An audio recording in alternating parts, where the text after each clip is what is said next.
Olá a todos, sejam bem-vindos novamente à disciplina de Biofísica.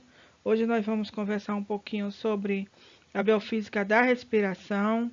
Vamos ver como que ocorre a mecânica respiratória e como que a biofísica pode contribuir para que vocês consigam entender toda a dinâmica que existe por trás do processo de inspirar e expirar. Tá? A gente vai ver que juntamente com esses processos existem elementos que são primordiais, propriedades físicas, né? Que consta, na verdade, do princípio da complacência pulmonar, além da complacência, a elasticidade pulmonar. A gente vai ver tudo isso ao longo dessa aula e como que vocês vão trabalhar ao longo da profissão de vocês com todos esses elementos, porque afinal de contas, vocês, enquanto fonoaudiólogas, vocês vão precisar saber como é que funciona o sistema respiratório, porque ele é de suma importância para vocês poderem trabalhar inúmeros temas dentro do contexto da profissão de vocês. Se a gente parar para pensar, por exemplo, no hemiciclo, né, onde a gente tem os ciclos inspiratórios e expiratórios, no qual o ciclo inspiratório ele é muito mais curto do que o expiratório. Isso acaba proporcionando a emissão da voz propriamente dita ali nas pregas vocais. Vai existir, porque para que você tenha a voz, para que a voz seja emitida, você precisa ter, além de outros elementos, o sistema respiratório por trás disso, que proporciona uma pressão subglótica e essa pressão faz com que ocorra um afrouxamento das pregas vocais e a partir disso você tem a emissão da voz. Você, enquanto fonoaudiólogo, precisa entender a mecânica respiratória, porque você muitas das vezes pode se deparar com o paciente com um quadro de disfagia, que é a dificuldade daquele paciente em engolir.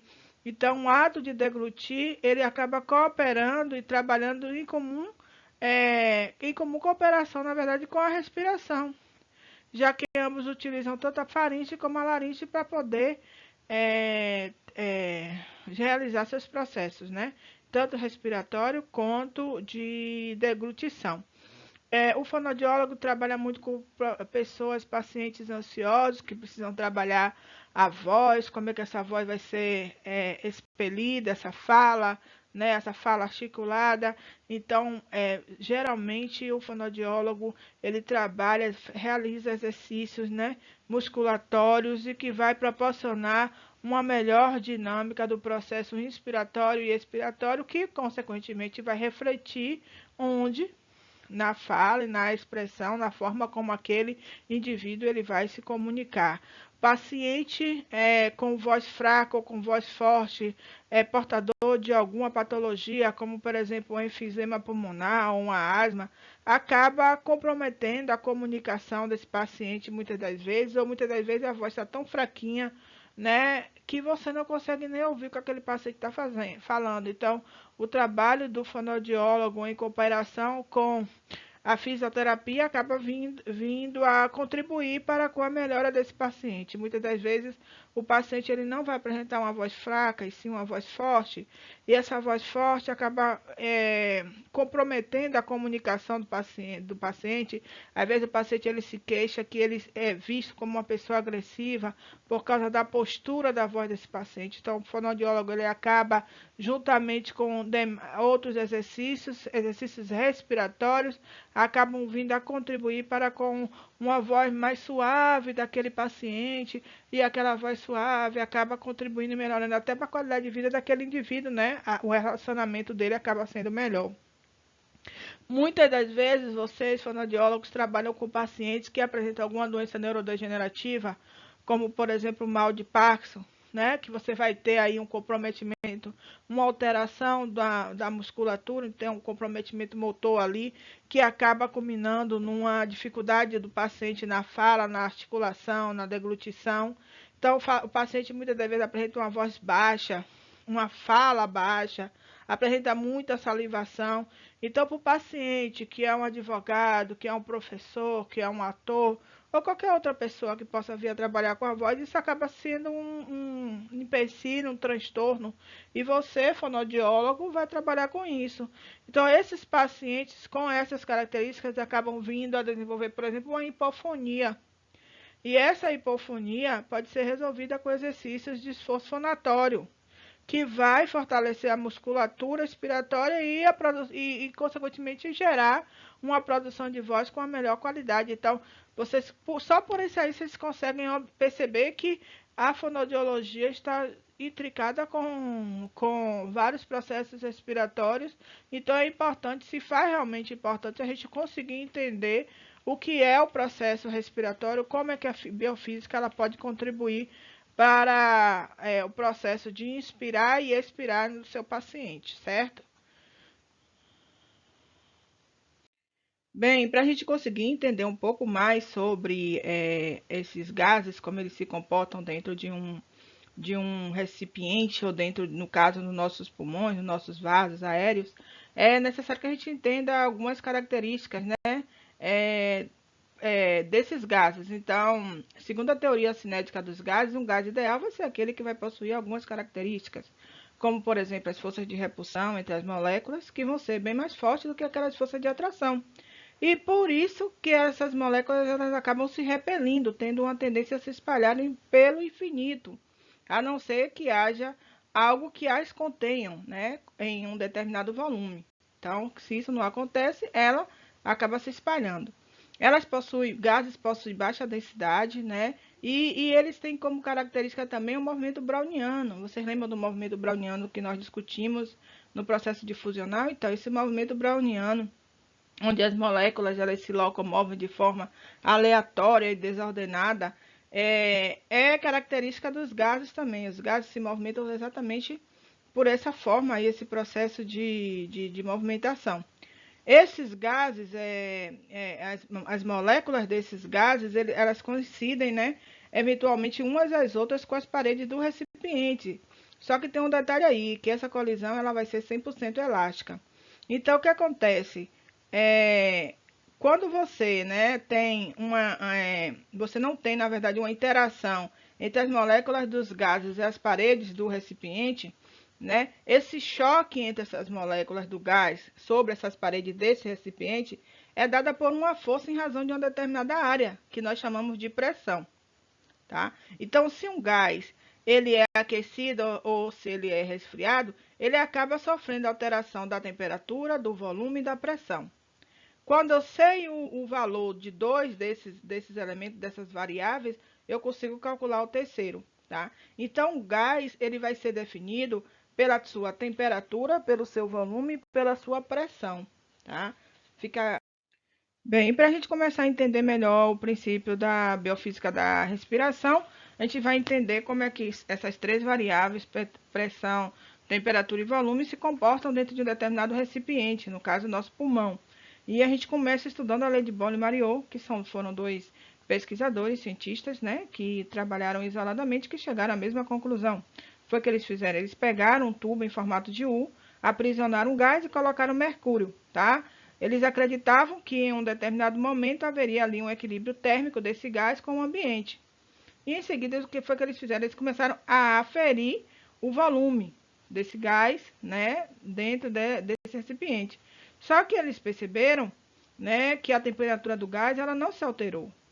Então essa lei de Boole-Mariot, é a lei que, uma vez tendo a temperatura constante, você pode relacionar o volume e a pressão de um determinado gás.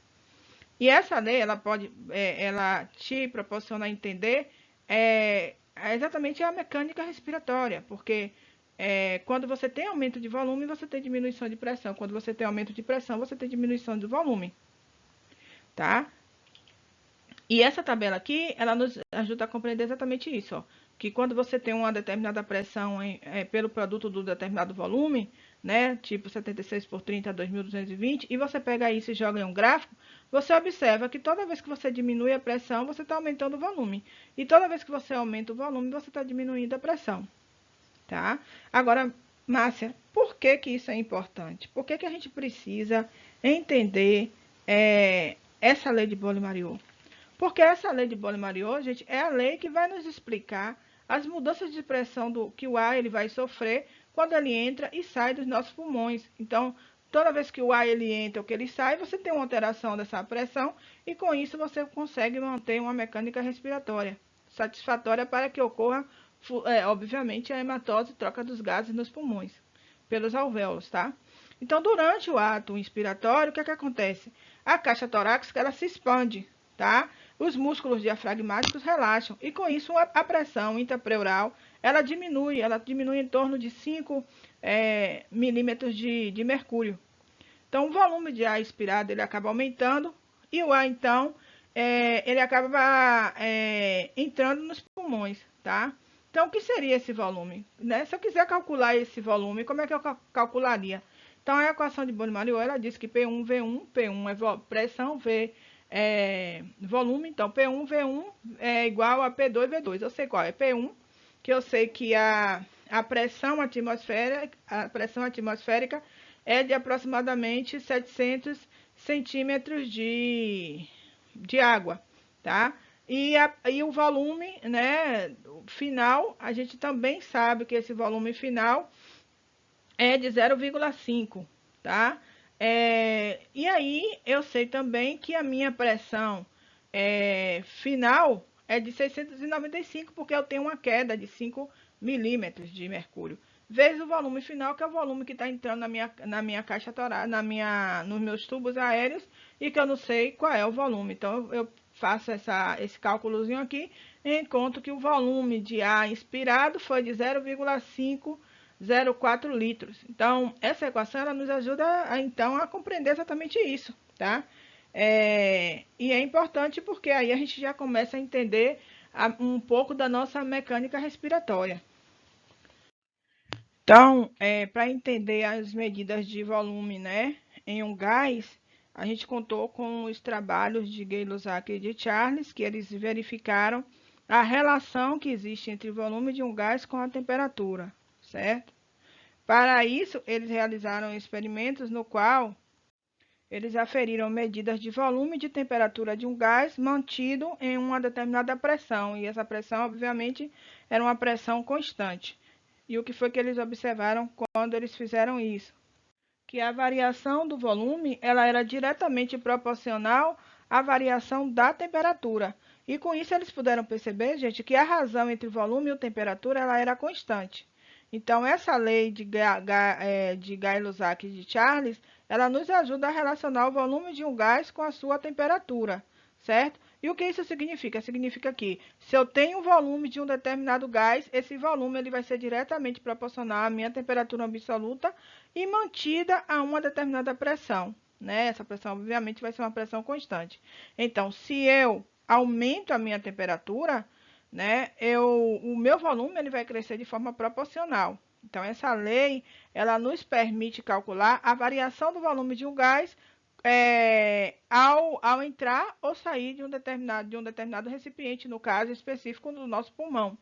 Tá? Então, ela vai ser representada aqui por esse gráfico aqui que vocês estão vendo, da temperatura em razão do volume do gás. Então, quando você aumenta a temperatura, você aumenta o volume, tá? E é dado por essa equação aqui, V1, T2, V2, T1.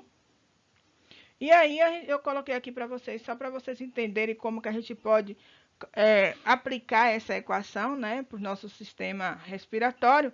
Então, suponha aí que se você tem, por exemplo, meio litro de ar inspirado aqui, né, e que esse meio litro de ar inspirado, ele foi obtido a uma temperatura de 20 graus,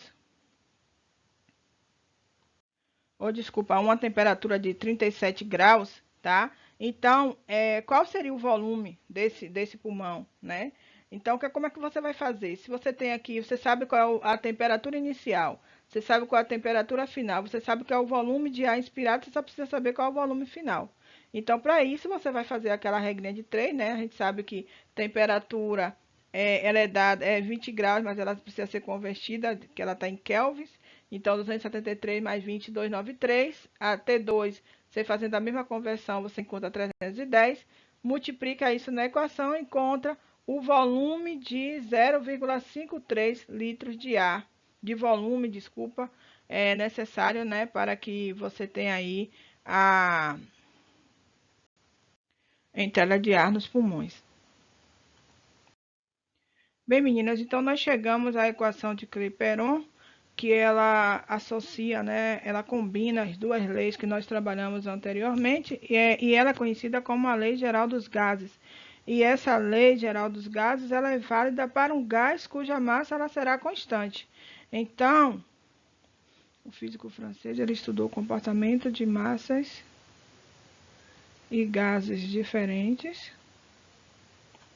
Esse físico francês, ele acabou estudando o comportamento de massas e gases diferentes, e ele acabou concluindo que essa constante da lei, ela seria proporcional ao número de moles do gás. Então, essa lei, você pode aplicar, por exemplo, se você quer saber quanto de moléculas vão ser transportadas de um ambiente a outro, qual tipo de molécula, qual o peso molecular dessas moléculas que estão sendo transportadas aqui. Você pode, por exemplo, aplicar essa lei para você saber se o número de moléculas em uma determinada quantidade de volume de oxigênio consumido por minuto a uma determinada temperatura, por exemplo, a 37 graus, e a uma pressão de 1 atm.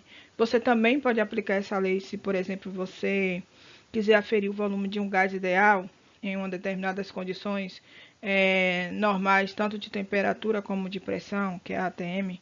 Ou você pode utilizar essa equação para você calcular o efeito da mudança do estado termodinâmico do número fixo de moléculas de um determinado gás. Então, essa lei ela pode ser aplicada para vários fins, tá? Então, ela é dada aqui por essa equação, onde pressão vezes o volume é dado em razão de uma determinada temperatura, e que isso tudo aqui vai ser igual ao número de moles de uma determinada molécula vezes a constante, né? E essa constante, obviamente, vai ser válida para todos os gases. Então, a lei de Emily Clapeyron, ela nos ajuda a identificar, né, a quantidade de moléculas, o número de moles por uma determinada quantidade, por exemplo, de volume de oxigênio. Então, nós chegamos à lei de Dalton. A lei de Dalton, ela descreve a pressão parcial e a pressão total de uma mistura de um gás. Então, a gente sabe que quando a gente tem uma mistura de gases, a gente não tem somente um, a gente vai ter ali nitrogênio, oxigênio, CO2, argônio.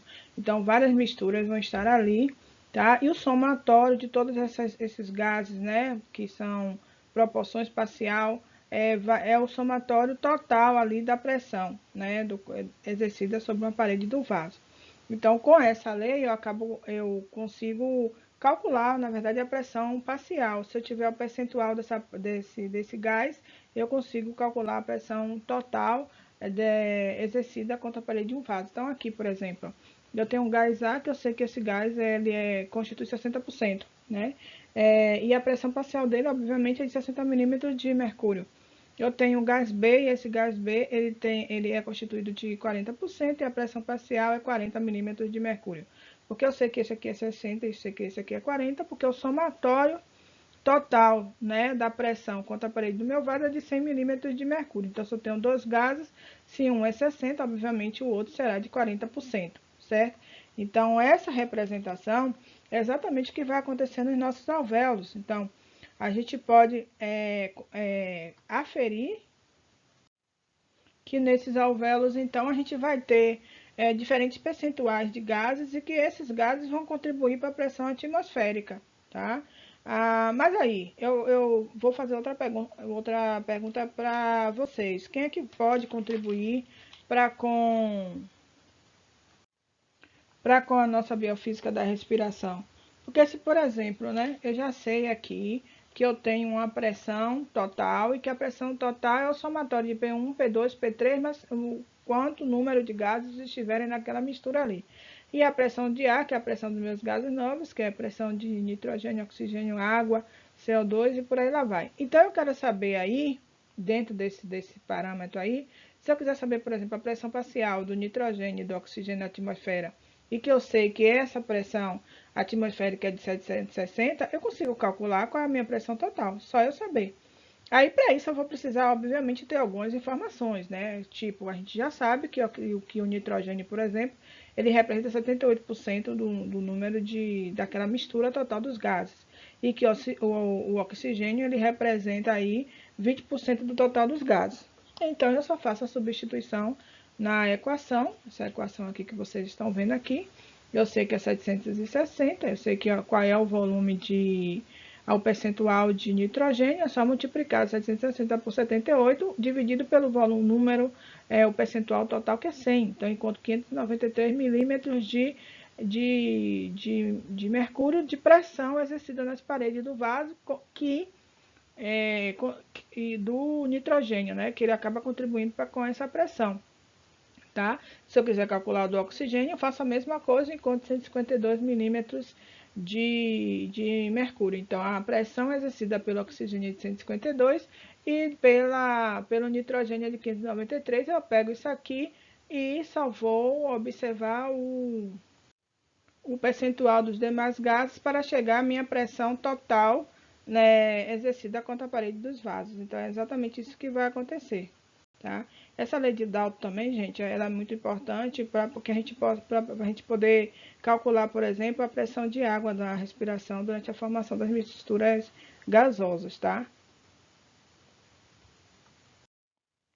Então, agora a gente vai falar um pouquinho da lei de Henry. A lei de Henry é a lei que fala sobre o volume de um gás dissolvido em um líquido, e ela diz que o volume de um gás dissolvido em um líquido ele vai ser proporcional à pressão do gás sobre o líquido, a um fator de solubilidade e ao volume líquido. Ou seja, quanto menor for a quantidade de gás dissolvido, maior será a pressão exercida sobre ele. Isso significa que quanto maior a quantidade de moléculas não dissolvidas em um líquido, maior, obviamente, será o choque entre essas moléculas.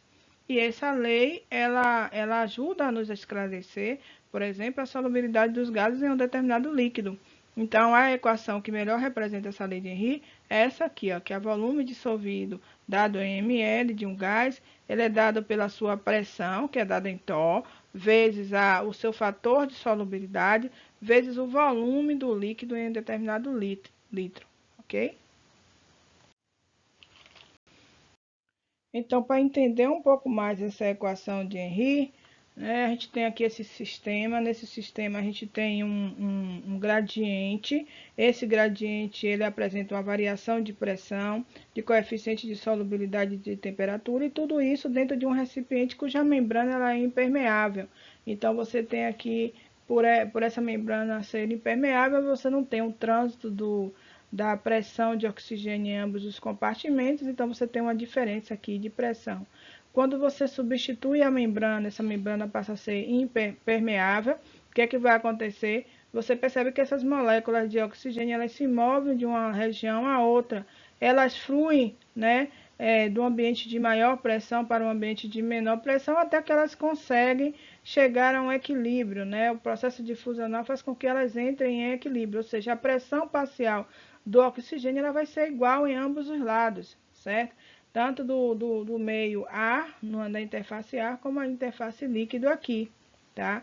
Lembrando, gente, que o coeficiente de solubilidade do oxigênio, ele é bem menor, né? E isso é bem diferente, o percentual de solubilidade da concentração de oxigênio no meio, tá bem? Então, o que é que vai acontecer? Para eu ter essa pressão parcial de oxigênio no ar, eu preciso de aproximadamente 5,2 aqui, ó, milimol de oxigênio por litro numa concentração de 0,2. E quando, né, ele está no líquido, a pressão parcial desse oxigênio é 100, sendo que o volume desse oxigênio ele vai estar em torno de 0,15 milimol por litro, tá bem? Ou seja, se eu tenho aí, né, essa concentração de oxigênio e essa solubilidade de oxigênio, né, e essa solubilidade é baixa, essa solubilidade de oxigênio nesse líquido, se ela for baixa, eu vou precisar, obviamente, de uma concentração menor para eu ter a mesma pressão. E por que isso? Porque se eu tenho uma baixa solubilidade, as moléculas elas acabam exercendo uma maior pressão sobre o líquido e muito choque entre elas vai acontecer. Então, você vai ter aí muita agitação entre essas moléculas. Então, para que eu possa atingir um nível pressórico de ar atmosférico, eu vou precisar de uma concentração menor devido à minha baixa solubilidade de oxigênio. diferente do CO2, tá? Por quê? Porque o CO2 ele vai ter uma elevada solubilidade, tá? Olha aqui, a solubilidade do CO2 é de 0,57, enquanto que a de oxigênio é 0,024. Concentração de CO2 aqui também acaba sendo menor, né? E diferente da solubilidade.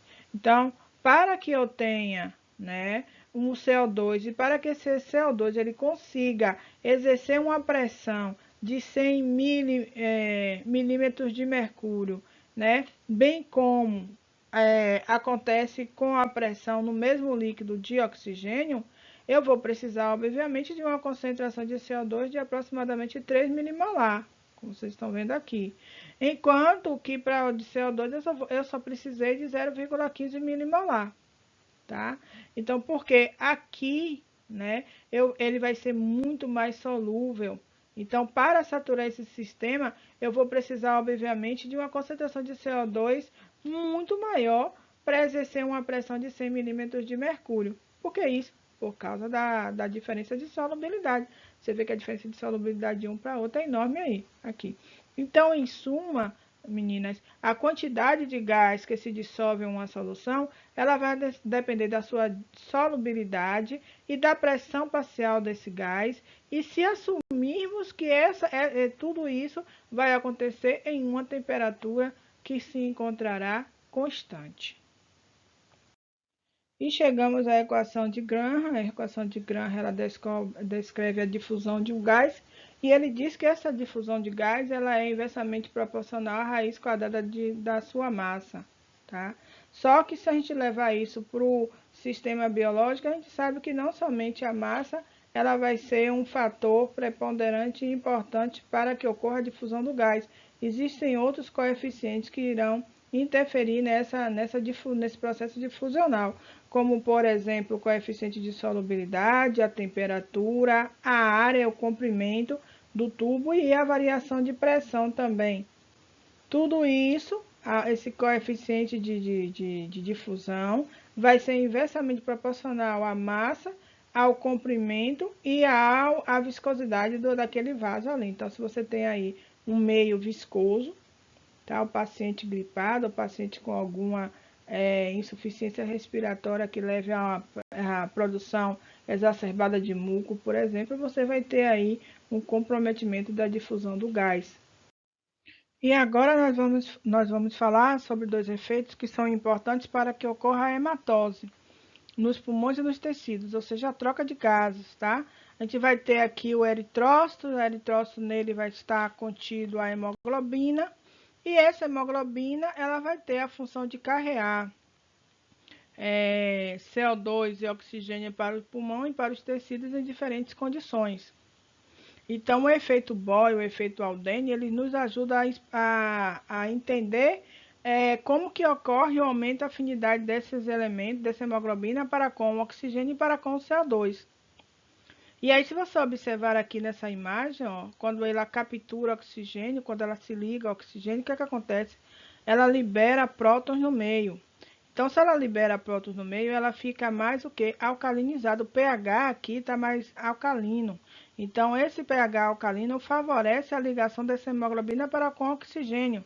Entretanto, quando essa hemoglobina ela incorpora prótons de hidrogênio, íons de hidrogênio, o que acontece aqui? A afinidade dela para com o oxigênio diminui. Por quê? Porque esse pH aqui ele torna-se mais acidificado. Isso faz com que ela tenha uma menor afinidade. Essa menor afinidade da hemoglobina pelo oxigênio faz com que ela libere esse oxigênio nos tecidos e capture CO2.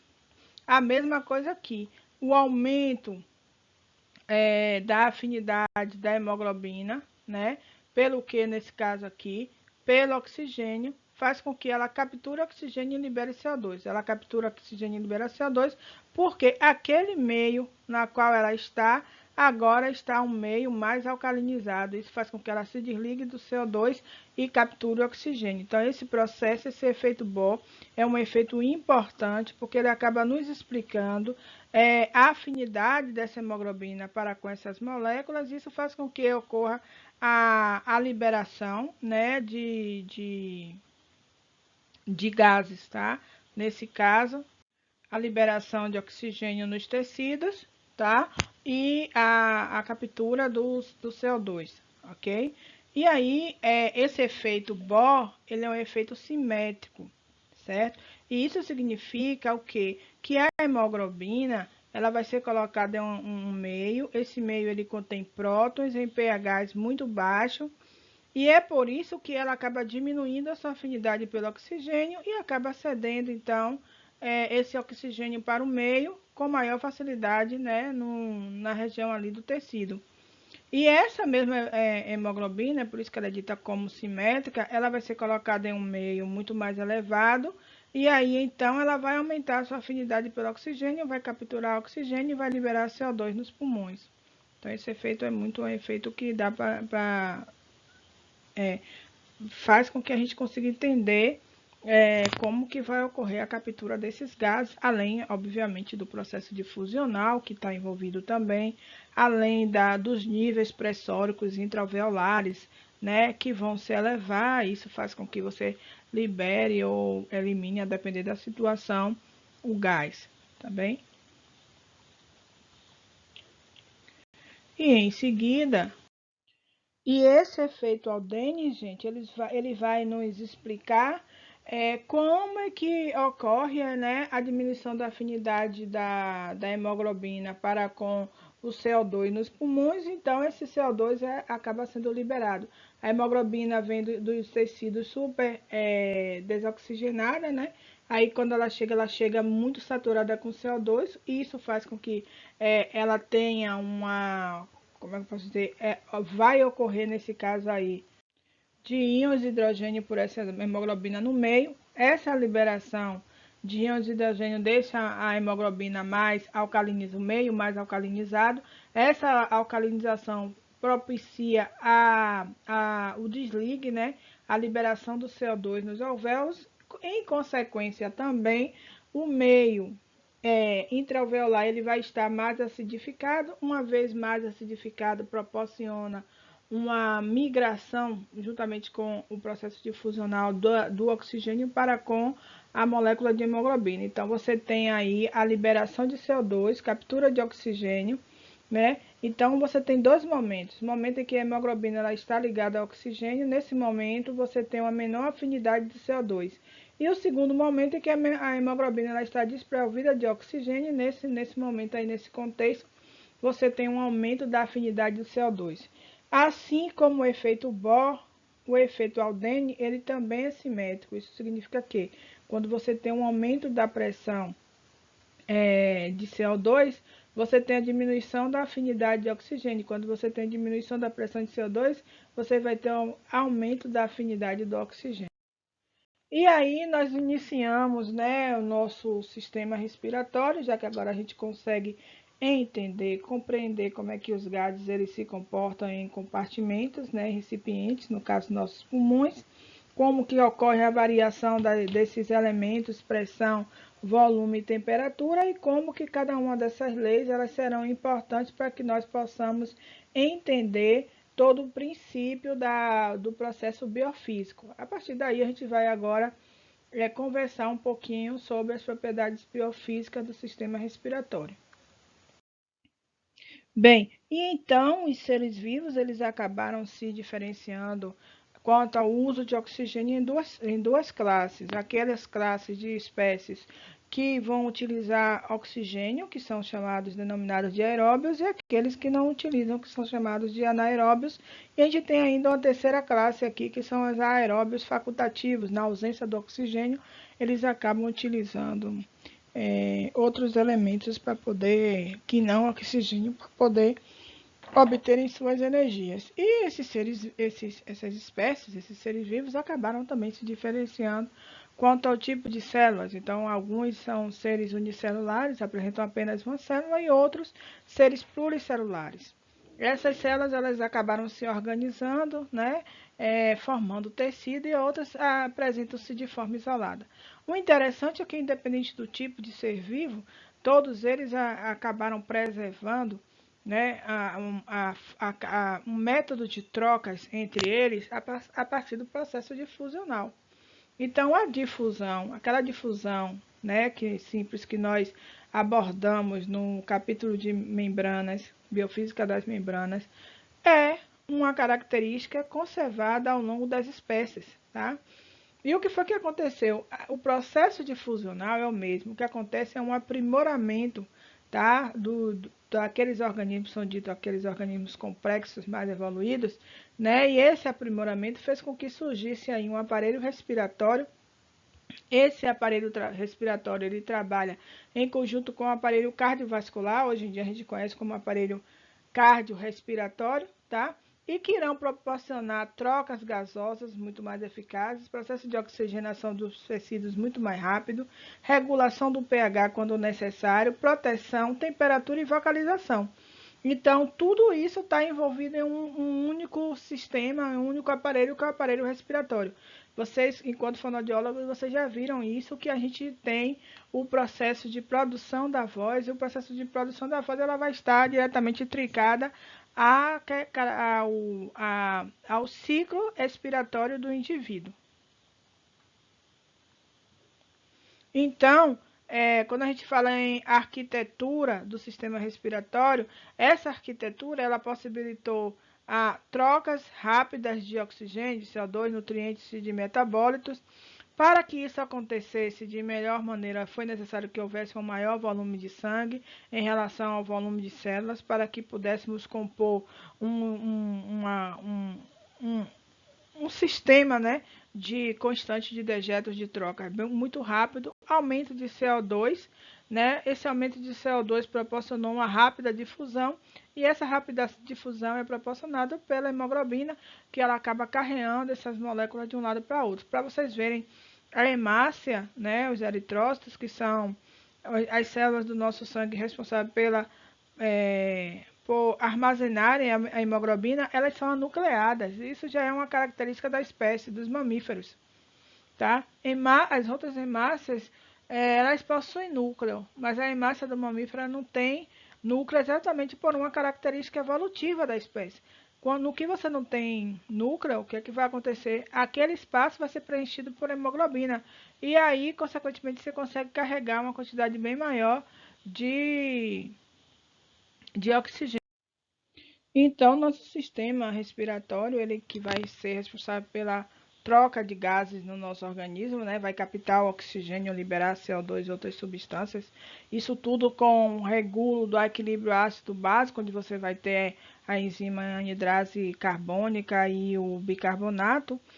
Quando você tem a anidrase carbônica, ela acaba associando e dissociando moléculas.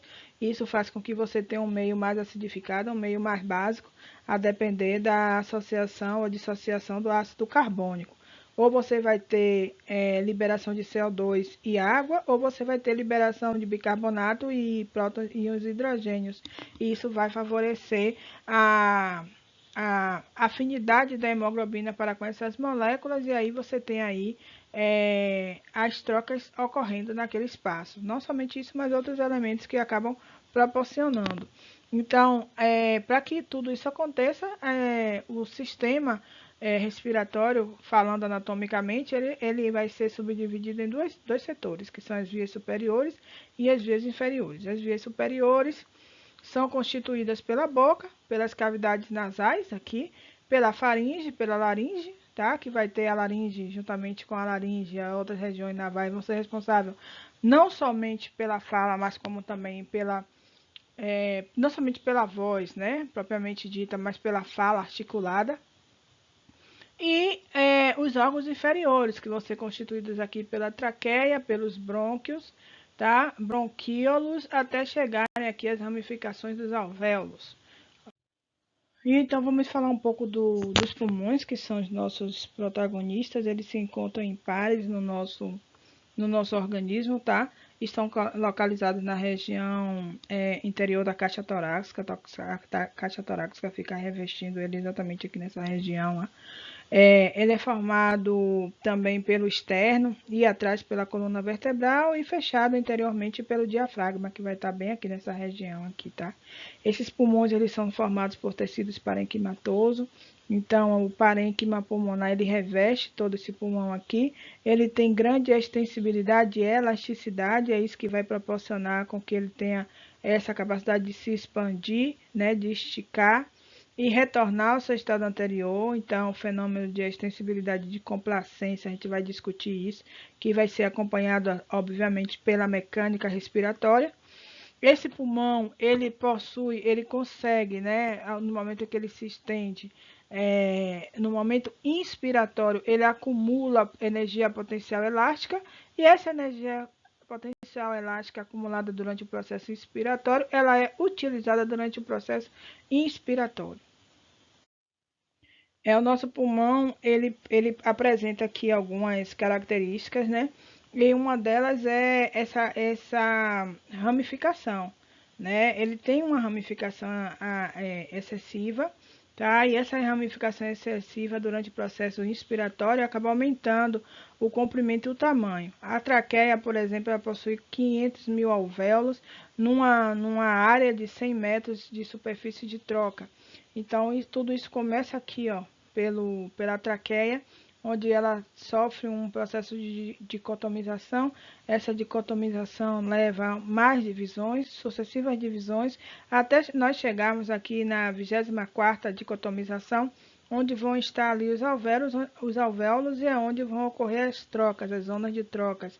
Observe que o diâmetro de 15 a 22 milímetros na traqueia, com a área de secção de 2,5, essa área aumenta de forma significativa, que vai até 100 metros quadrados, né, de área de superfície de troca aqui. Você pode me perguntar por que essa área aqui é menor que essa, porque no que ela sofreu dicotomização, ela aumentou a probabilidade de áreas de troca desses alvéolos. Isso aí acaba proporcionando uma melhor troca, um melhor processo difusional e uma melhor hematose. Você vê que a gente começa com um vaso, né, que é a traqueia, e esse vaso ele acaba se ramificando, chegando a aproximadamente 3 a 6 vezes 10 a oitava de números de vaso. Então, são muitos vasos participando do processo de troca ali.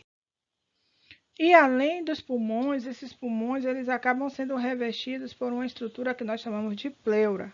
Então, a gente vai ter dois tipos de pleura, a pleura parietal e a pleura visceral. O próprio nome já diz, né? A pleura visceral, vem de víscera, né? Então, ela vai estar aderida ao órgão pulmão. E aí, a gente vai ter aqui, entre a pleura, depois da pleura, a gente vai ter a pleura parietal, né? Que vai estar próxima à parede aí. Então, essas pleuras, elas acabam protegendo, envolvendo todo o pulmão, né? E o espaço que vai existir entre uma ou outra vai ser chamado de espaço pleural, tá? São constituídas por membranas mesoteliais, acabam revestindo as paredes internas da região torácica e, como função, como eu falei para vocês, acabam revestindo todo o pulmão. E a pleura, gente, ela vai apresentar aí variações de pressão durante o processo inspiratório e durante o processo expiratório. E esse gráfico aqui, ele vai mostrar exatamente isso. Ele vai mostrar a variação, as mudanças que vão existir, né? Tanto de volume quanto de pressão. Não somente pressão pleural, como também a pressão transpulmonar e a pressão alveolar, tá? Perceba e não esqueça, tá? Que quando a gente avaliar isso aqui, a gente precisa lembrar da lei de Boole-Mariot. E a lei de Boole-Mariot, ele diz, né, que quando você tem a diminuição de pressão, você aumenta o volume. Quando você diminui o volume, você aumenta a pressão. Então, isso aí vai ser importante para a gente poder entender a dinâmica mecânica respiratória, tá? Não esquecendo também que a nossa pressão pleural, quando a gente está em pausa respiratória, ou seja, quando a gente não está nem inspirando nem expirando, a nossa pausa pleural, ela se encontra em menos 2 centímetros de água a menos 5 centímetros de água. Mas durante o processo inspiratório, quando a gente está inspirando, essa pressão ela diminui bruscamente, porque o volume ele aumenta. Vocês conseguem visualizar isso aqui, ó. Na pressão pleural, você tem um aumento, uma diminuição muito grande da negatividade, que chega a menos 5, que vai até aproximadamente menos 7,5 centímetros de água. Junto com isso, você tem um aumento super considerável de quê?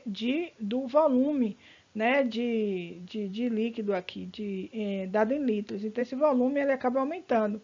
Quando você está em exercício, ou você apresenta alguma doença, uma DPOC, uma doença obstrutiva, aí essa pressão ela acaba caindo bem mais. Então, ela acaba ficando em torno de 135 centímetros de água, por exemplo.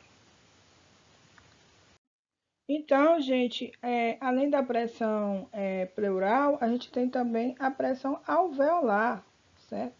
E o que seria essa pressão alveolar? Seria a pressão do ar dentro dos alvéolos pulmonares, obviamente, né? Então, quando a glote, por exemplo, ela está aberta e não existe fluxo de ar para dentro nem para fora dos pulmões, as pressões dentro dos alvéolos, juntamente com as pressões atmosféricas, ela é considerada nula, ou seja, considerada zero, como vocês estão vendo aqui, ó. Tá vendo? E por isso, para que essa pressão alveolar ela possa vir a causar um influxo de ar para dentro desses alvéolos, durante o processo inspiratório, o que é que deve ocorrer? A pressão nos alvéolos ela deverá cair para valores ligeiramente abaixo da pressão atmosférica. Isso vai fazer com que o ar ele possa entrar nessa região aí da pressão atmosférica, tá? E além da pressão pleural e da pressão alveolar, nós temos a pressão transpulmonar, que é aquela pressão que vai estar entre a pressão pleural e a pressão alveolar. Existe aí, meninas, algumas condições que acabam alterando a mecânica respiratória, porque você vai ter uma alteração da pressão pleural. Duas condições que podem gerar alteração da pleuração pneumotórax e o derrame pleural. Pneumotórax é a entrada de líquido no espaço pleural e, desculpa, pneumotórax seria a entrada de ar nessa região aí, tá? Então, o pneumotórax ele é ocasionado quando você tem, por exemplo, uma lesão, um trauma sofrido por exemplo, um pérfuro cortante que penetrou a pleura, a região da pleura e permitiu com que o ar ele entrasse para aquele espaço ali. Então, qual seria a consequência disso, né, para a mecânica respiratória? Quando você tem ar dentro do pulmão, a pressão subatmosférica do espaço interpular ele se torna atmosférica, tá? Se você tem ar naquela região pleural ali. Se ela se torna, como é que se diz, subatmosférica, o que é que vai acontecer? Eu vou ter a dilatação do tórax, só que meu pulmão ele não vai acompanhar essa dilatação, porque a entrada do ar atmosférico que dilata o pulmão, ela acontece de forma passiva. Então, quando você tem esse fenômeno, você vai ter aí um comprometimento de toda a mecânica respiratória. Já o derrame pleural, que é a entrada do líquido, quando o líquido ele não consegue ser absorvido de forma adequada, ele acaba se acumulando lentamente naquela região ali, e com isso você acaba tendo um aumento de pressão sobre o pulmão, e isso acaba dificultando também a respiração, levando a sintomas como, por exemplo, dor no peito que o paciente pode vir a sentir, sensação de falta de ar, né, que aí pode vir a comprometer, levar o paciente a casos mais graves e progressão de doenças respiratórias.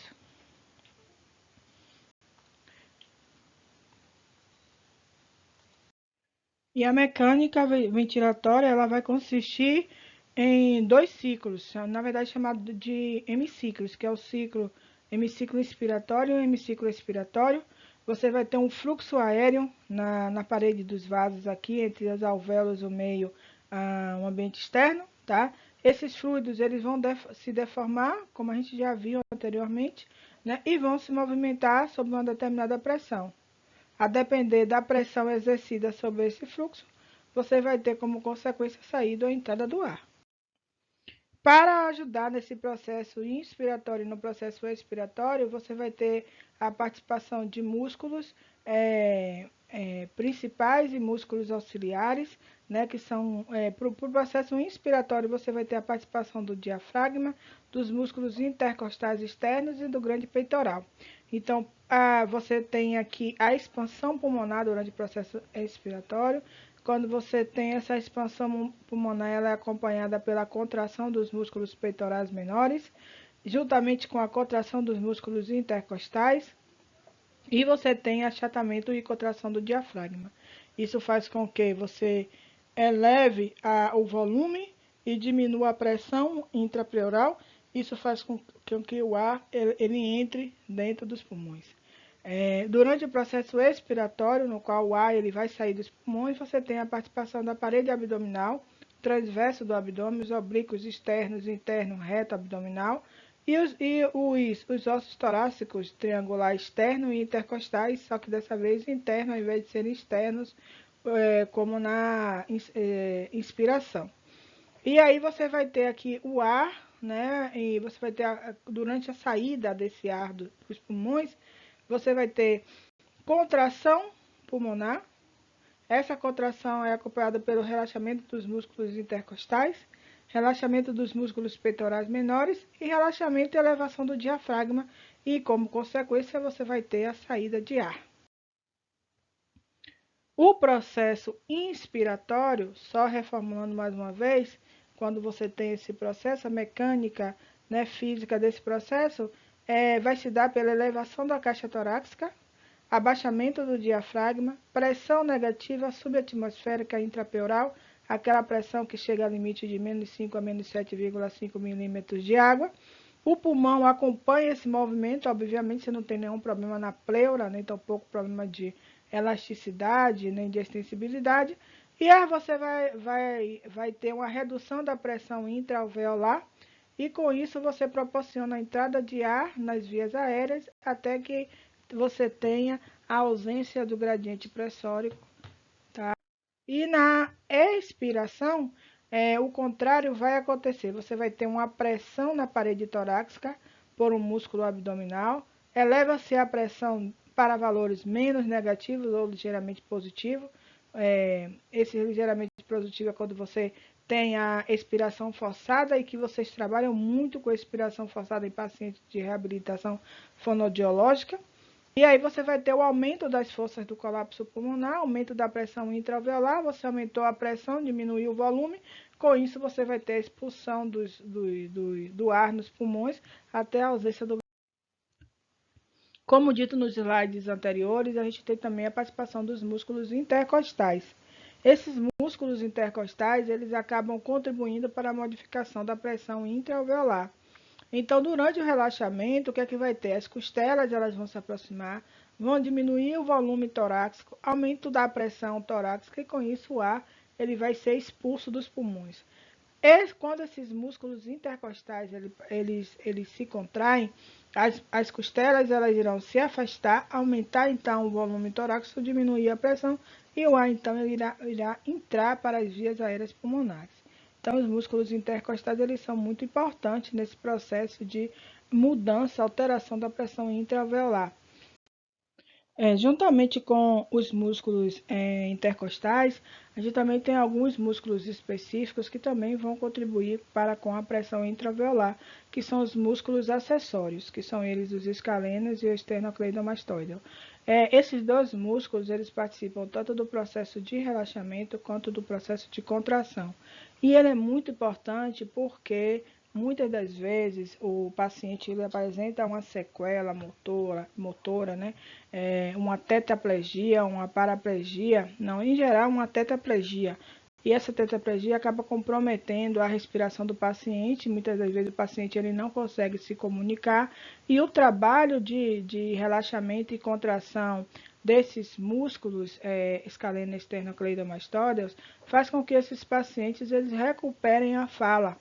O que aconteceu, por exemplo, com esse carinha aqui, ó, que foi o super-homem da década de 80, Christopher Lee, e ele participou do último filme de super-homem que foi colocado nas telas de cinema.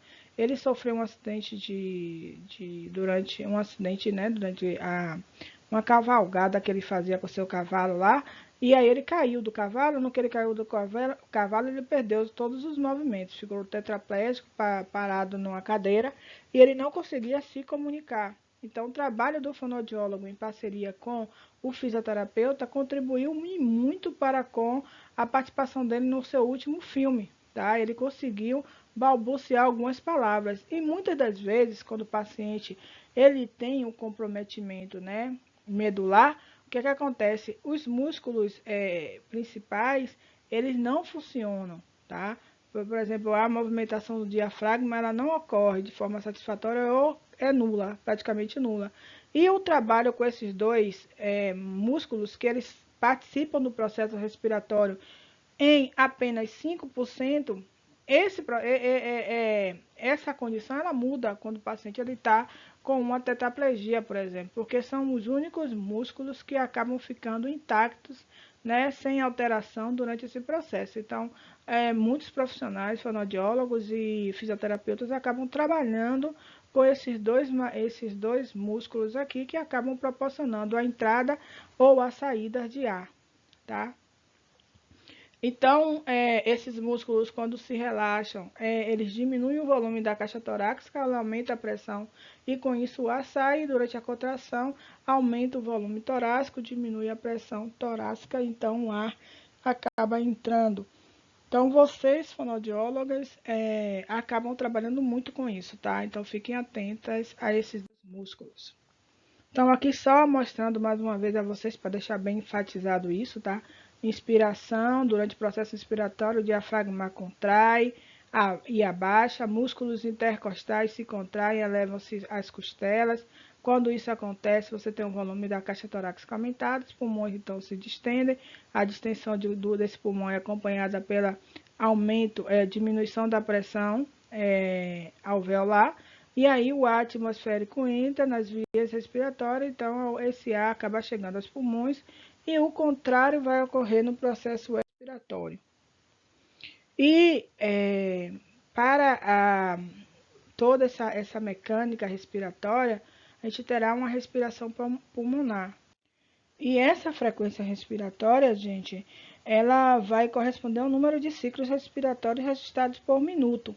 E ela vai poder variar de acordo com a idade, vai poder variar de acordo com o exercício físico que a pessoa ela desempenha, de acordo com a alteração de estados patológicos, gravidez, temperatura ambiente. Tudo isso pode levar a uma alteração da variação dos ciclos respiratórios. E aqui é só para mostrar a vocês, a frequência respiratória ela é alterada de acordo com a idade do indivíduo. Observe que a frequência respiratória de indivíduos mais novos, ela acaba sendo um pouco maior do que indivíduos com um avançar da idade, tá? E tudo isso acaba interferindo, sim, para com o ritmo e a frequência respiratória do paciente. Outra propriedade física importante no processo respiratório é avaliarmos a resistência das vias aéreas quando o ar ele passa pelos tubos aéreos, tá? Então, essa propriedade de movimentação do ar nos tubos respiratórios, ele vai obedecer à equação de Poiseuille, tá? A equação de Poiseuille, ela diz que o fluxo ele é diretamente proporcional à diferença de pressão ao π e ao raio, e inversamente proporcional ao comprimento e à viscosidade, tá? E aí essa equação ela vai ser resumida e a gente vai ver que essa resistência na qual eu falei para vocês, né, que é a resistência da movimentação do ar no tubo aéreo, ela pode ser dada pelo a viscosidade do tubo, e isso vai ser inversamente proporcional ao tamanho desse tubo, tá? Então, existem dois princípios aí importantes. Primeiro, o elevado gradiente de pressão e os tubos largos vão favorecer um desenvolvimento de grandes fluxos. E segundo, aqueles tubos e fluxos viscosos vão oferecer uma maior resistência, dificultando com isso a movimentação do ar.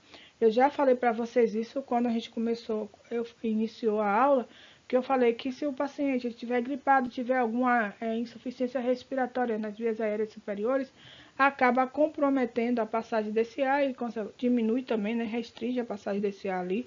E isso faz com que você tenha uma dificuldade no escoamento das vias aéreas. Isso faz com que você tenha aí uma diminuição do fluxo, tá? Do movimento do fluxo pelos tubos. Então, fica a dica aí que é uma propriedade física importante para que nós possamos entender. Gente, um outro detalhe aqui é que a resistência das vias aéreas ela vai depender do fluxo de ar no interior dos pulmões, certo? Então, se eu sei que o ar é um fluido e que os conceitos de mecânica dos fluidos eles podem ser diretamente aplicados à resistência das vias aéreas, eu posso com isso definir a razão do gradiente de pressão necessária para levar o ar nesse ambiente que é o ambiente pulmonar. E aí a gente entra em mais um detalhe, que é o tipo de fluxo, né, que percorre por esses vasos aí. E teremos então três tipos de escoamento, tá? O escoamento laminar, o escoamento turbulento e o misto. Tá? No escoamento laminar, a respiração é tranquila, é uma respiração normal, o ar ele se move de forma plana, em camadas, tá? Tudo se dá de forma tranquila, ó, não há muita alteração durante a passagem desse fluxo nos tubos. Já no turbulento, não. Você tem aí uma desorganização total, não há uma organização mecânica aí. O ar ele desenvolve como se fosse redemoinhos aqui, ó. E isso faz com que prejudique a passagem de ar. Algumas patologias, algumas doenças acabam gerando esse fluxo turbulento. Tá?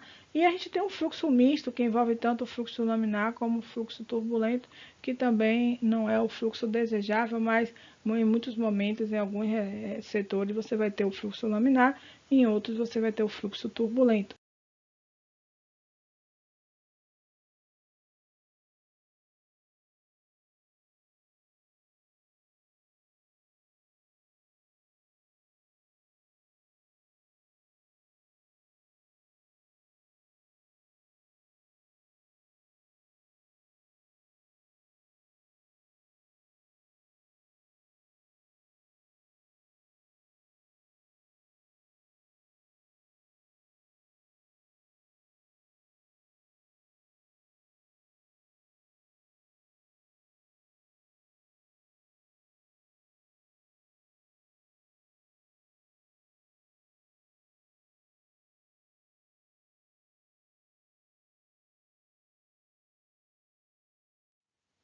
E a dinâmica do fluido, né, de líquidos em tubos, ela pode ser representada pela equação de Bernoulli, que faz uma relação entre a velocidade do fluxo aéreo e a pressão que o gás exerce sobre as paredes internas do tubo, tá?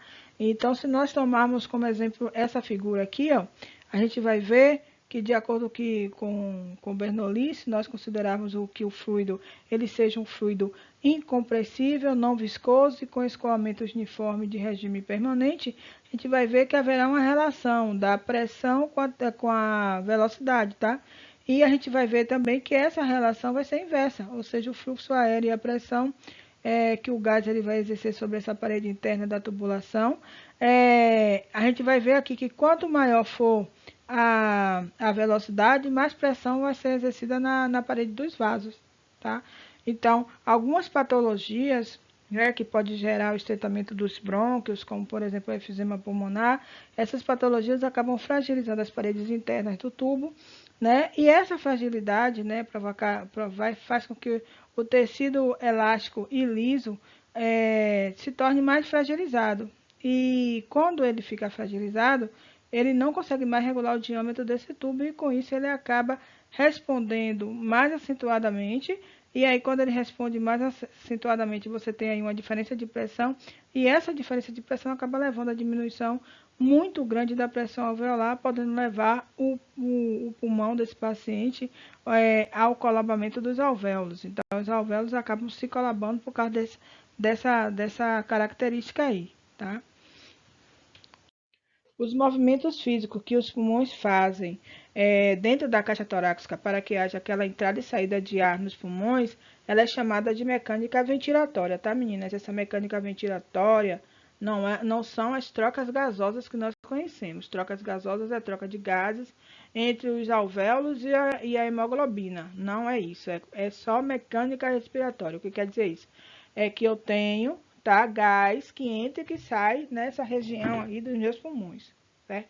E aí, eu preciso utilizar um exame que possa aferir para mim essas capacidades e volumes de ar que estão entrando e que estão saindo do meu pulmão.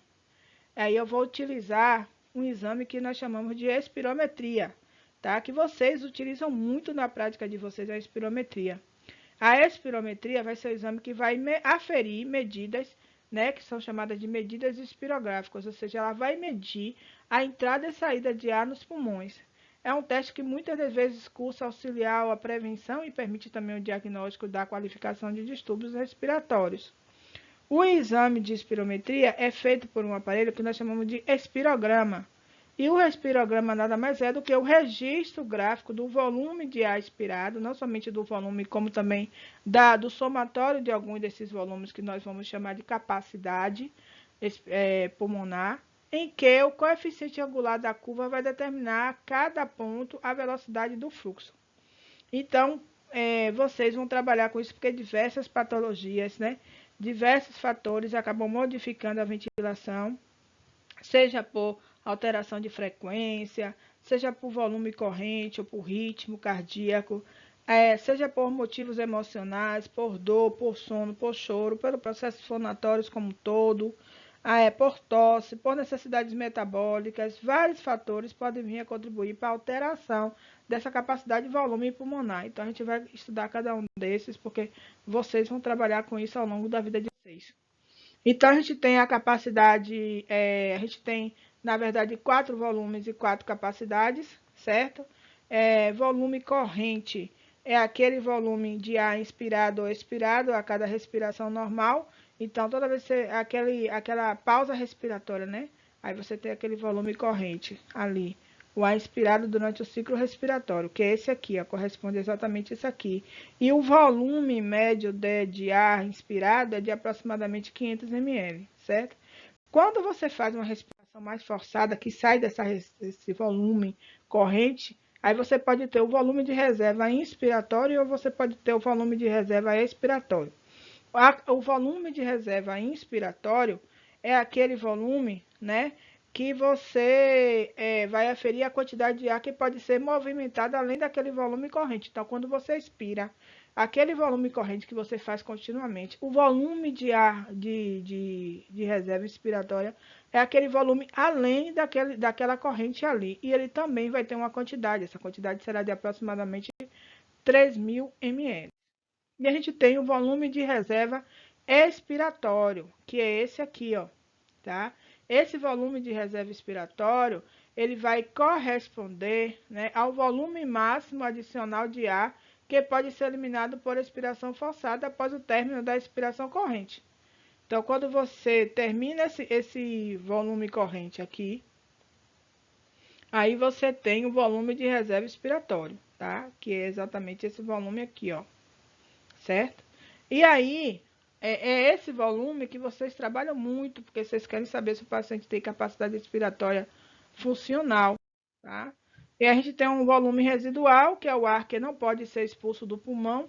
Esse volume residual, ele tem um volume de aproximadamente 1.200 ml, e ele é importantíssimo, porque toda vez que você inspira e toda vez que você expira, quando sua respiração está pausada, você vai ter um volume ali que nunca sairá dos seus pulmões, tá? Isso evita que você tenha, por exemplo, colapso, né? O colabamento dos pulmões é evitado. Um dos motivos é esse, porque você não deixa os alvéolos totalmente desprovidos de ar, certo? Então, quando você faz o volume residual, mesmo você tendo essa reserva, ela é, como é que se diz? Renovada o tempo todo. Então, não significa que porque eu tenho esses 1.200 ml e que esses 1.200 ml não vão sair, que vai ser sempre o mesmo ar que ali vai estar. Não, ele vai ser sempre renovado, vai estar sempre sendo substituído um pelo outro. E a gente tem a capacidade total, que é o volume de reserva inspiratório, vai ser o somatório do volume de reserva inspiratório, mais o volume de reserva corrente, mais o volume de reserva expiratório, mais o volume de reserva residual. Então, esses 3 elementos vão me dar a capacidade total do meu paciente de inspirar, de expirar, quando ele está na pausa respiratória, e a quantidade de volume ali que vai estar de reserva lá, para que não tenha o fechamento dos meus alvéolos. Muitas das vezes, gente, a gente não trabalha somente com um volume, né, isolado. Então, a gente faz o quê? A gente trabalha com esses volumes, e além desses volumes, a gente vai associar todos eles a uma determinada capacidade. Então, a gente vai ter as 4 capacidades, que é a capacidade total, que o somatório de todos esses volumes vai dar aproximadamente 5.800 ml. E a gente tem a capacidade inspiratória, que vai ser o somatório do volume de reserva inspiratório mais o volume de reserva corrente. Então, qual é a capacidade inspiratória sua em respirar, em inspirar? Aí eu pego o volume corrente mais o somatório daquilo que aquela inspiração forçada que eu fiz para poder obter, certo? E é de aproximadamente 3.500 ml, que é o somatório, obviamente, dos dois. Já a capacidade vital, ela vai ser o somatório do volume de reserva inspiratório, mais, deixa eu pegar aqui meu passador, mais o volume corrente, mais o somatório do volume de reserva expiratório, que vai me dar um somatório no total de 4.600 mililitros, ou seja, de ml, né? Essa capacidade vital, gente, é a quantidade de ar que a gente pode expirar nos pulmões e em seguida você tem uma inspiração máxima. Então, ela também é muito utilizada pelos fonoaudiólogos, tá? A gente tem também o volume expiratório forçado, que eu coloquei um pouco a parte aqui, que geralmente vocês não encontram muito ele na literatura, mas vocês, enquanto fonoaudiólogos, vocês acabam trabalhando muito com eles. Então, é a medida da função pulmonar, considerada como a mais útil clinicamente, consiste no volume de ar que pode ser expirado durante o primeiro segundo e em uma manobra de expiração forçada a partir de uma expiração máxima. Então, você vai ter aí um pico expiratório. Esse pico expiratório vai apresentar um fluxo máximo de ar durante a manobra de capacidade vital forçada. E a espirometria ela vai ajudar para você poder identificar exatamente onde é que está o problema.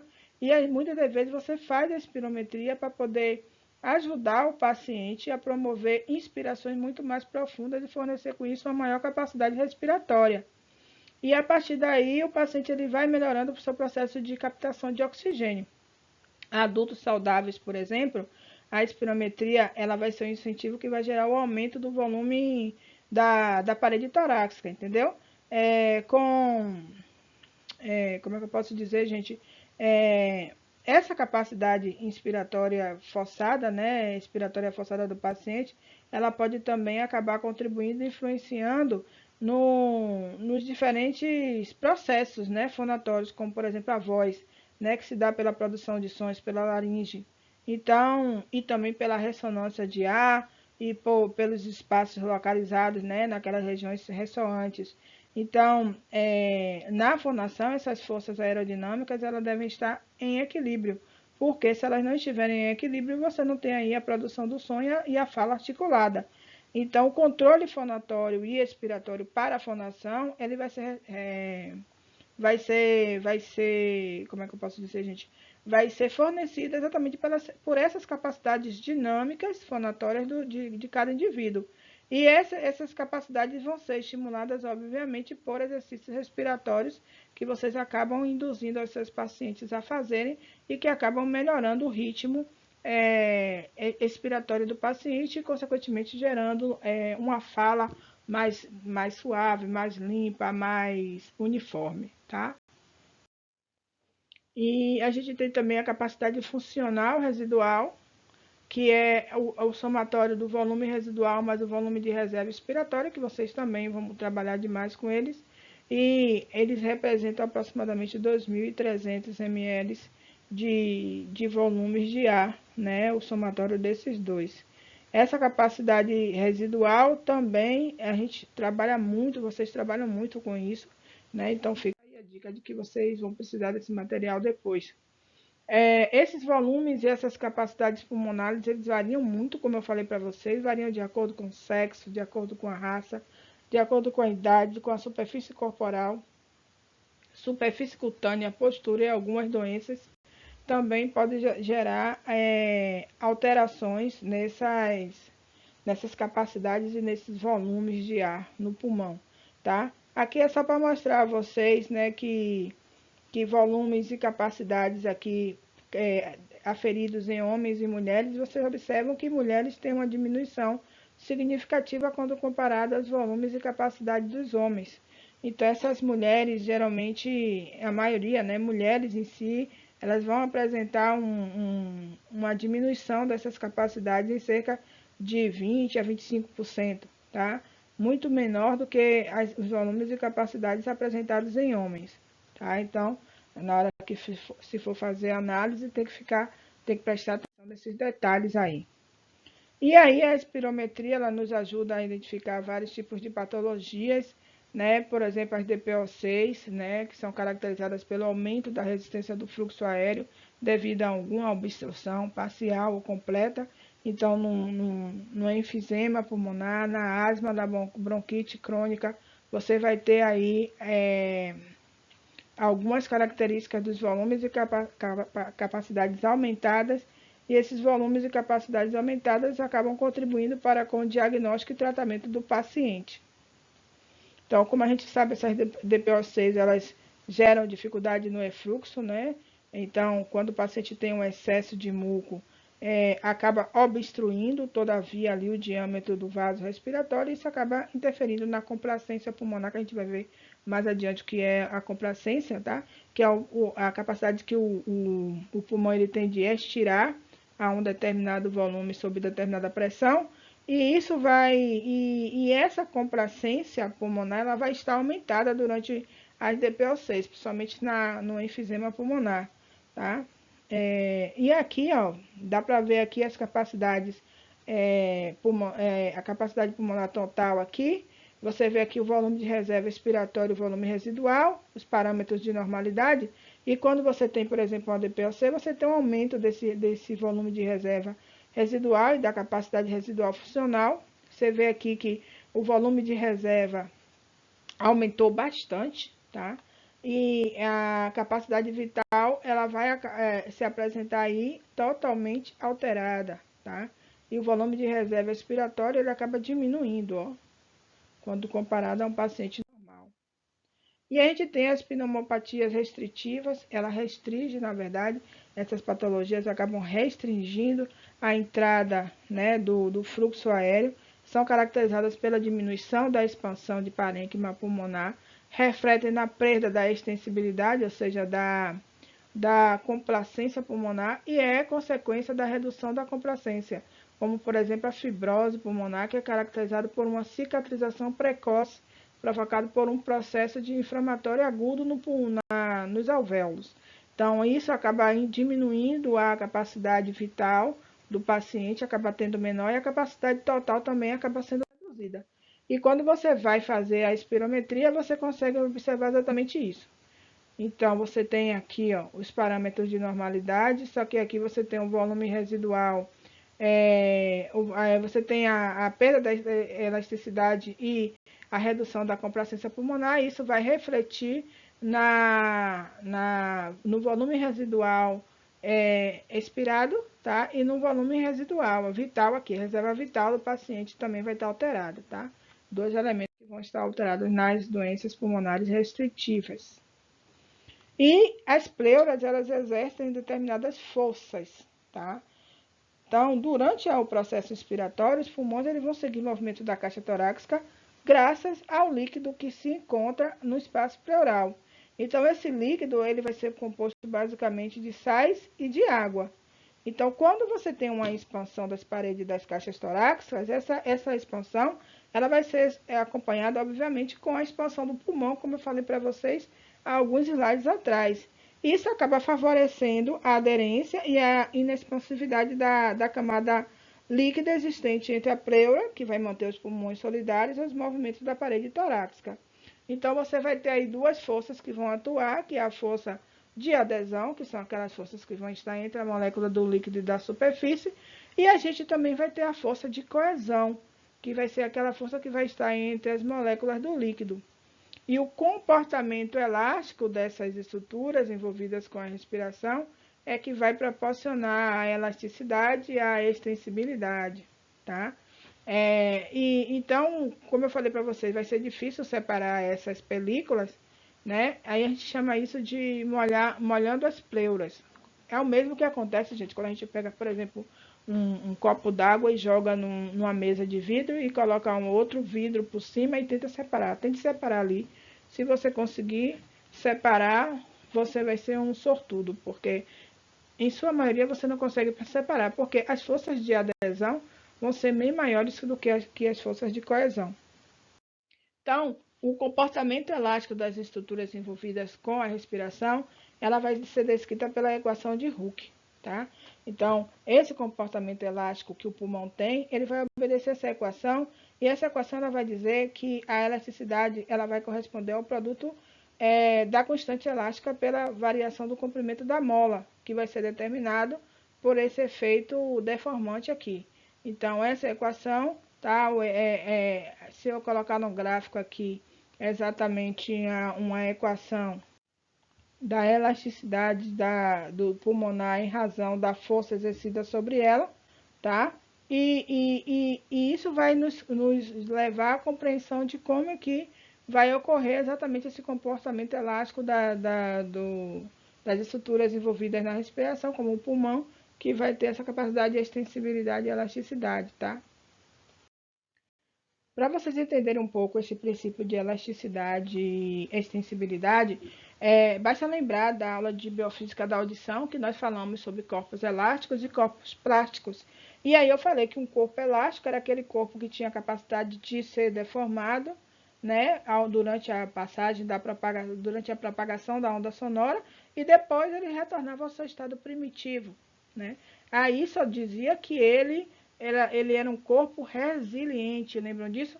Já aquele corpo que não tinha capacidade de retornar ao seu estado anterior era chamado de corpos plásticos. Aqui eu trago um conceito de elasticidade juntamente com extensibilidade, né? E aí eu trouxe para vocês, eu levei para vocês também esse mesmo exemplo, lembram? Para que vocês pudessem diferenciar um corpo elástico de um corpo extensível. Então, a elasticidade, gente, é a propriedade que os corpos possuem em retomar a sua forma inicial, enquanto que a extensibilidade é a propriedade que vai permitir aos corpos serem deformados. Então, a elasticidade e a extensibilidade, a extensibilidade vai representar a complacência pulmonar. São dois elementos importantíssimos para que o pulmão ele se estenda e a caixa torácica ela se distenda e o pulmão acompanha essa extensão da caixa torácica, tá? E o contrário também possa vir a acontecer, ok? Então aqui, por exemplo, você tem aqui, só para reforçar essa coisa de extensibilidade e elasticidade, né? Uma goma de mascar, por exemplo, ela é plástica e extensível, tá? Ela é plástica porque ela consegue ela consegue ser deformada e ela é extensível porque ela estica, tá? Já essa borracha aqui, essa borracha ela é elástica e ela também é extensível, né? A borracha ela tem essa capacidade e o aço ele é elástico, porém ele é pouco flexível, ok? E finalmente, depois de tanto citá-la, chegou a vez de falar um pouco da complacência pulmonar, que é realmente a propriedade que um corpo oco, né, o nosso pulmão tem, né, de ser estirado, né, ou seja, a propriedade que um corpo elástico possui de aumentar o seu volume quando submetido a uma determinada variação de pressão, ou seja, a capacidade que o pulmão ele vai ter de se expandir, né, ele se expande. Então, a complacência ela vai ser dada pela variação do volume em razão da variação da pressão. Então, quanto maior for a variação de pressão, maior também será a variação de volume. E aqui é um experimento realizado com o pulmão de gato, tá?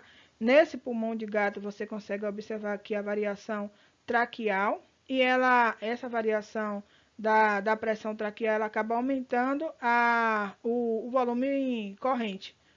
Então, se você aumenta a pressão, perceba que quando a pressão está baixa, o volume está baixo. Quando você aumenta a pressão, você também aumenta o volume. Então, ela é realmente diretamente proporcional.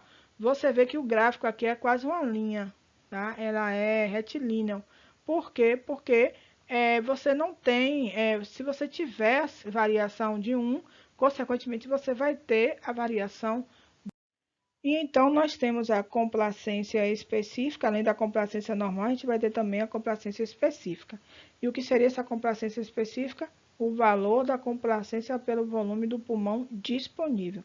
Então, aqui você tem a complacência, tá? Normal, e aqui do lado a gente tem a complacência específica. A complacência normal vai ser dada em litros em razão dos centímetros de água, ou seja, volume em razão da pressão. E aqui também eu vou ter a complacência específica, que vai ser dada pelo comprimento em razão do volume do pulmão.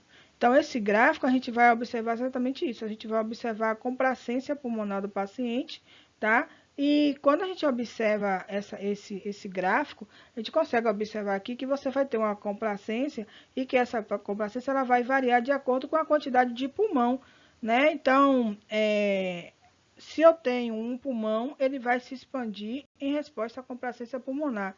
Se eu tenho dois pulmões, ele vai também responder em resposta a essa complacência. Então, quanto maior o número de pulmão, ou seja, aqui eu tenho dois pulmões, aqui eu tenho um, aqui eu tenho um terço, a complacência aqui vai ser muito maior do que esse pulmão e do que esse aqui. Então, quanto mais eu aumento, né, o volume, maior será a minha complacência, certo? Então, aqui, gente, nesse fenômeno de complacência específica, tem mais um detalhe a ser abordado, né? Que seria aqui, ó, quando você pega um pulmão, né, e divide ele pela pressão, né, dada em centímetros de água, você encontra o valor de 0,2 para dois pulmões. Para um pulmão você encontra 0,1 e para um terço desse pulmão você encontra 0,03. Quando você pega esses pulmões e divide pelo volume, que é 2,5, 1,25 e 0,417, vocês vão encontrar o mesmo valor para todos, para ambos. E por que isso acontece? Porque o meu tecido fibroso ali, o meu tecido pulmonar, ele está íntegro. Então, você não vai ter muita variação nem de pressão, nem de volume aí. Só que em algumas patologias isso não vai acontecer, né? Porque, por exemplo, durante o processo fibroso mesmo que vai acontecer, né, na fibrose pulmonar, por exemplo, você tem aí um comprometimento de todo esse tecido então ele fica muito mais rígido, né, enrijecido, e isso vai fazer com que você tenha uma diminuição da complacência pulmonar, ou então um enfisema pulmonar, né?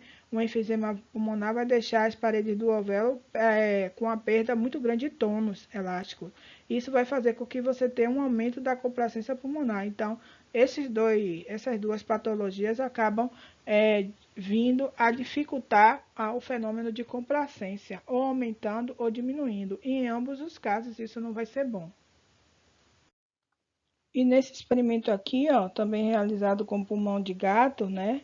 É um experimento realizado por von der Gardner. E ele utilizou o pulmão de gato e traçou duas curvas em razão da pressão pelo seu volume, exatamente para verificar se a pressão e a insuflação ela se mantinha constante para qualquer complacência.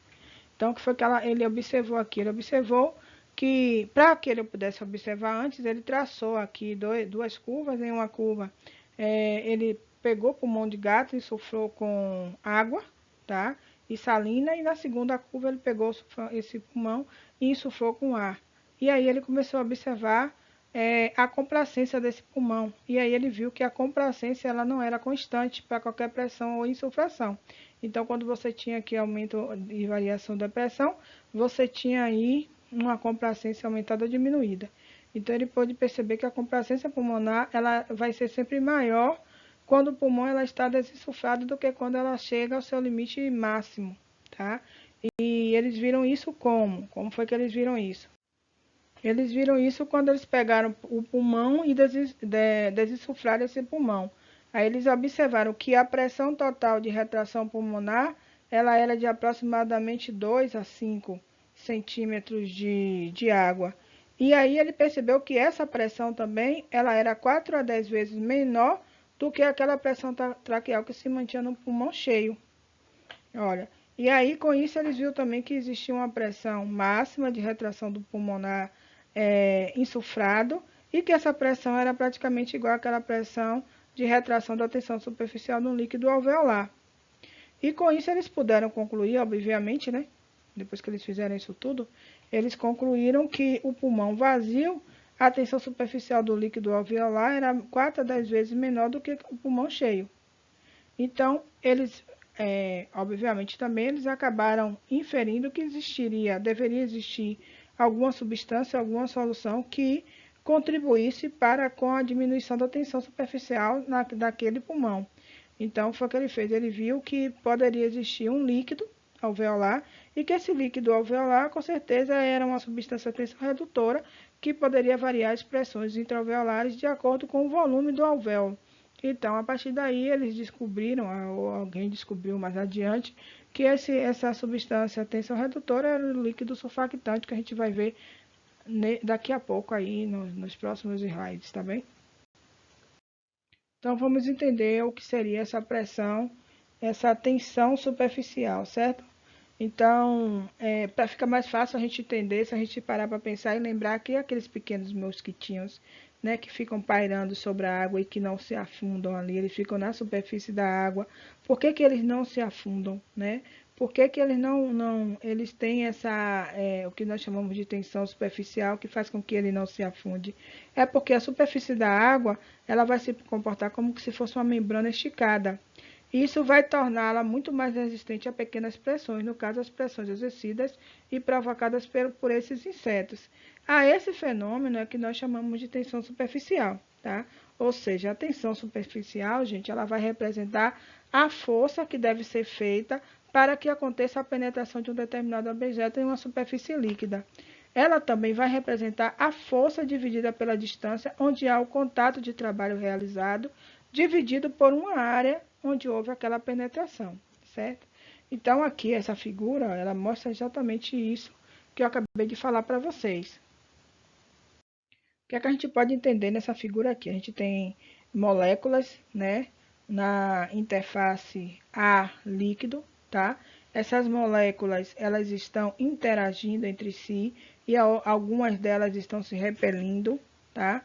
Então, o que acontece? Essas moléculas na região do líquido, elas sofrem atração entre si, onde todas essas forças se anulam, porém, aquelas que vão estar na região da superfície, que são essas moléculas aqui, elas sofrem apenas interações laterais e para baixo, certo? E essas interações laterais e para baixo vão formar uma tensão que forma uma película elástica, certo? Então, aqui você vai ter moléculas no interior, tentando puxar essas moléculas da superfície, certo? Só que elas não conseguem puxar essas moléculas da superfície, porque essas moléculas da superfície elas acabam formando uma rede, né? E essa rede é uma rede que vai gerar uma certa resistência. Então, por mais força que essas moléculas do líquido tentem fazer para puxar essa molécula da superfície para baixo, elas não vão conseguir, porque elas têm uma alta resistência.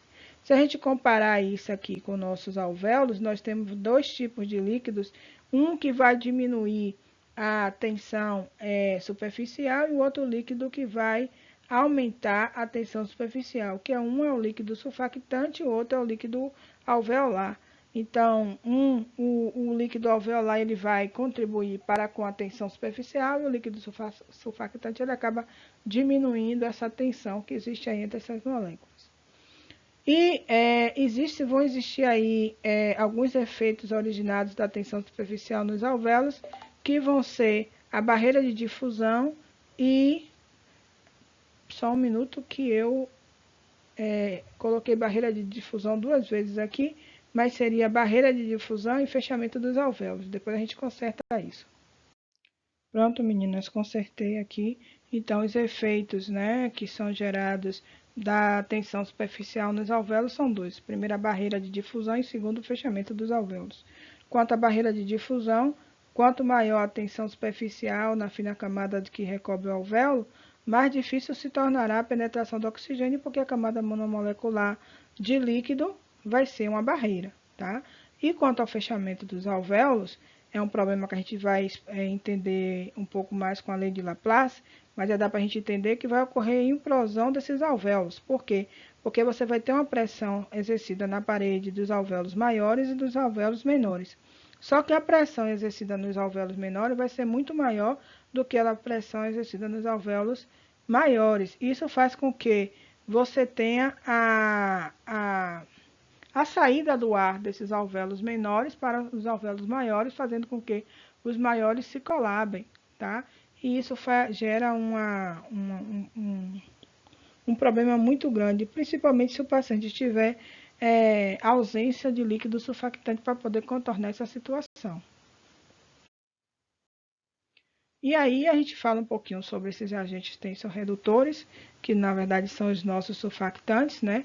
Surfactante pulmonar, ela vai ser uma mistura lipoproteica com proteínas tensoativas produzidas pelos pneumatócitos do tipo 2, tá? Ela é constituída por várias componentes, principalmente proteínas e lipídios, e essas misturas elas acabam reduzindo a tensão das cavidades alveolares e do ar.